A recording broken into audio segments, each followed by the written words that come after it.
तुम्हाला प्रश्न पडला असेल हिच्या घरामध्ये एवढा पसारा काय आणि काय पसारा दाखवती, तर हा पसारा मला ना बाजूला शिफ्ट करायचा होता, पण ते माझ्याकडनं दिवसभर काही झालंच नाही. तेवढा ताहो पण कपाट घेऊन आलेले. आता घर नवीन झालेलं, मग गोष्टी पण नवीन नवीन येणारच झाल्या घरामध्ये. कपाट लिफ्टमधून वरती आलं, पण सोफा मात्र काही लिफ्टमधून वरती यायचं नावच घेत नव्हता. आम्ही राहतो तिसऱ्या मजल्यावरती, मग पायऱ्याने तिसऱ्या मजल्यावरती 100 किलोचा सोफा घेऊन यायचं म्हणल्यावर जोक काय. त्या मजुरांचा बिचाऱ्यांचा हाल झाली आणि त्याच्यात लाईट पण गेलेली.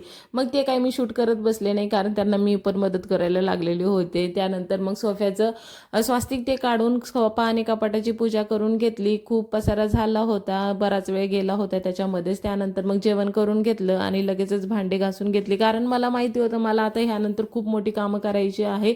त्यामुळे पटपट आवरून घेऊया, कारण सगळा पसारा झालेला मला आजच आवरायचा होता. उद्या काय मला कियान करू देणार नव्हतं हे मला माहिती, कारण घरातलीच कामं करायला पूर्ण दिवस जातो आणि मग कधी हे कपाट आवरत बसणार. मग रात्रीच्या 1:30 पर्यंत जागून सगळं आवरून घेतलं. तर कसा वाटला व्हिडिओ नक्की सांगा आणि सबस्क्राईब करायला विसरू